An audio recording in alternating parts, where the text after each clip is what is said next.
How do these episodes of Celebrity Traitors make history, not once but twice? Whose priority is dominating the croissants?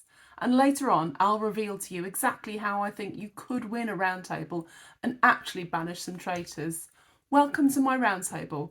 I'm Sarah Kennedy and this is my slay-by-slay commentary of all the information, all the nefarious deeds, all the goings-on at the castle of Celebrity Traitors episodes 5 and 6. And this is your spoiler warning. Go now to iPlayer if you've not seen all of 5 and 6, because there's a lot going on and we're going to discuss it all. Sebastian, dereliction of duty this week. He hasn't seen the episodes yet, so he's out of here. Go on, get lost. Alan is playing an increasingly clever game, running rings around the faithful now. He mentions Charlotte as a possible traitor, but knows full well she's been murdered. He is just causing chaos in the tower and at breakfast, and it works. The faithful are shocked and baffled. Speaking of bad, Jonathan excels himself again in breeches and a cravat. He really is the look queen of the season. Slay, literally. Wrapped in a pink blanket, there's something very endearing about Joe Marler, which I did not expect given his international rugby background. Unfortunately, now I've learned about he was famously penalised for inappropriate touching on the pitch, either a tickle or a tug, depending on who was receiving, I suppose. All I can see is a lonely, round, pink testicle looking for a buddy. He is particularly clueless and confused this week. Jonathan is the leader of the traitors, and Joe knows this deep down, but he wants to go for Mark first, a crazy decision that benefits nobody but the traitors. An actual bollock may have more chance of catching traitors than all the faithful put together at the moment. I am enjoying Alan's little side-eye and stuffing cheese into his mouth at breakfast so he doesn't laugh. It's quite a tactic. And his joy at outwitting Stephen Fry. His quote, "It's like beating Albert Einstein at chess." Points also for quotes to Kate. She says, "I've been so youthless, it's breathtaking. Girl, get that on a t-shirt." And Mark, he says, "Please don't confuse me with my line of duty character." Oh dear, Mark. You do play a lot of dodgy characters who seem fine at first but are bubbling with seething anger. The faithful may have nothing to go on, so much so that they're now turning to fiction. The tasks in these episodes, I would say one's great, one's a bit dull, because we've seen it so often now. But the chess set is excellent for setting the cat among the pigeons. We'll get to that later. But first, if you go down to the woods today, you'll probably end up in a trap. They're betting 10k on trivia about former players, aka the dearly departed. There are 4 shields up for grabs. The nets that scoop you up into the air amongst the tree canopy do look lovely, really fun, a little nest. Alan ends up in one of those, and Joe M, Joe W and Celia are stuck in cages. Then there's a claustrophobic tunnel, no thank you, but David bravely goes in on the intel about Charlotte's first #1 single from Jonathan and its correct information. And interesting to me how Jonathan steps up and wants to be a hero in the tasks as well as being the traitor daddy. The shields go to David, Nick, Lucy and Jonathan, who are protected from murder. Stephen is finally in people's sights for leading the conversation at the round table. I knew it. He has gently dominated the discussions, but it's so annoying that it's Jonathan, the lead traitor, who accuses him of that. David asks some very clever questions.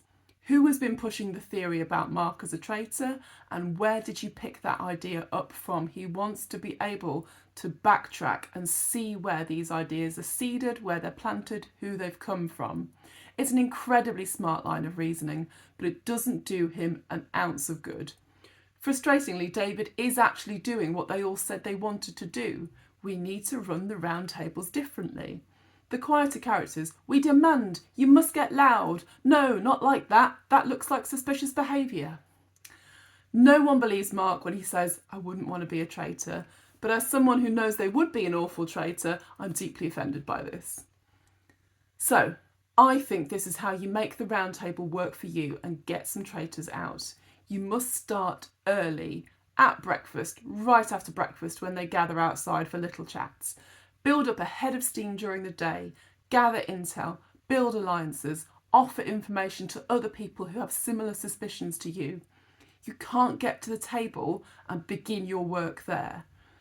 David says that traitors lead the push against a person. They lead the shouting match, they lead the herd. But the same has to be true for faithful. You need to get the weight of votes on your side by whatever means necessary. You would feel the need to be more forceful if you're failing, and boy, these guys are failing. But that flags you as changing your behaviour, having more to say, getting louder, which is too easy for the traitors to tag as traitor behaviour. In all these roundtables, the votes are still far too spread out, and the celebs are so easily undermined by the traitors. None of the names mentioned earlier in the day get enough time or weight or discussion around them, and people sit on their theories because they think they won't get support. It's deeply frustrating. They are playing safe. They're basically out of time. Jazatha Christie ran out of time. The celebrities will too. So, David and Mark, it's an unprecedented moment in the UK game. It's an academic argument versus an emotional argument, which results in deadlock. They both get the same amount of votes. Ultimately, Mark is banished, but by chance. And Claudia implores them all to do better. We're all thinking the same thing. Another day, another breakfast, and David is ready to eat like a king, probably because he's worried he won't be there for much longer. He goes, right, we can dominate the croissants because they walk in first, and that is such a Sarah Kennedy line. But yes, it's Joe W. who is murdered, which, to be fair, is exactly the right move. He is smart, he is thoughtful, he's good at getting people on his side, and as he says himself in his little debrief, I was quite lippy. So Joe M's little buddy is gone. Has there ever been a more tragic romance since Romeo and Juliet?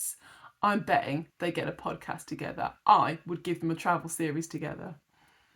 So this murder implicates David now, but they briefly suggest they know that he's been framed, or they suspect he's been framed. And will these theorists be brave enough to take their thoughts to the round table? Well, you can guess where that's going.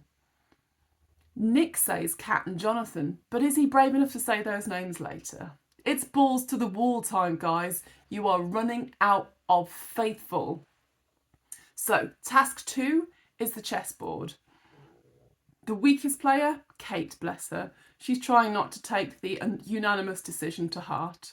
Two-faced, Celia, like an absolute legend, admits to that wholeheartedly. And now, this is very interesting, sabotage. Nick wants to throw the game because he thinks he's in a team with the most traitors.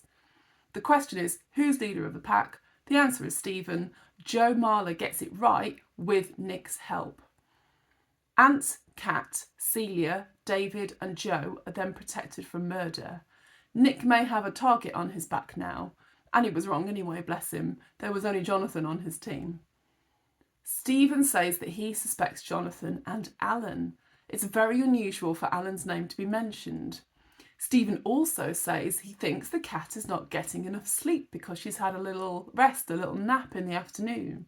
It's an interesting tactic, it's quite thoughtful as well, but her autistic ADHD diagnosis is a very solid defence. Now, this is where you can tell I'm frustrated. This is where it really bubbles over for me. In the most staggering slip-up so far, Alan, at the round table, loudly, forgets he has a shield. He is shocked by the thought that the murderers can't get him tonight. What on earth? And worse still, they let it go. There's no inquisition. The faithful just let it go. So we move on to Nick's confession of his sabotage in the task. It's a bold move. Is it a power move? Or is it showing everyone in one fell swoop that you are untrustworthy? Joe, bless him, is very honest. He's bringing his rugby training to these encounters. A post-game debrief requires brutal honesty and admission of your own faults. And yet, he still won't go for Jonathan. Maybe because he knows he won't get enough support and would be putting his neck on the line for a team that ultimately does not back him yet. Everybody has got suspicions about Jonathan, 100%. They've all got doubt in their mind about him, but nobody has been brave enough to put it all together as a group yet. Maybe because he does seem so bold and so powerful. However, though, the big dog theory, it's actually Stephen who is banished. And everyone smiles at his lovely speech, but they should feel like absolute donkeys. David mutters, head in hands again, we can't win now, and I'm afraid that his gloomy outlook could well be right. The traitors have barely put 1 foot wrong this whole series, despite Alan and Jonathan both really craving the spotlight, but in different ways. It is looking desperate now. The TV critic Ian Hyland on Twitter said that 3 traitors could turn up to the round table in their cloaks and still not get banished. Are they the worst ever? What do the stats say? Thank you to Traitolytics on Twitter.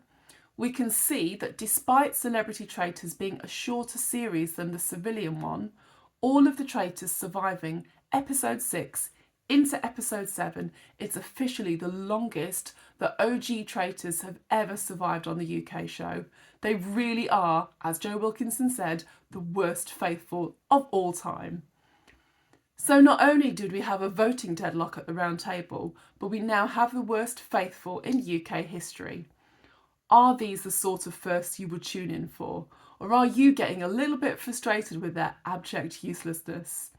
Are the traitors playing an absolute blinder, or are the faithful just really bad at their job?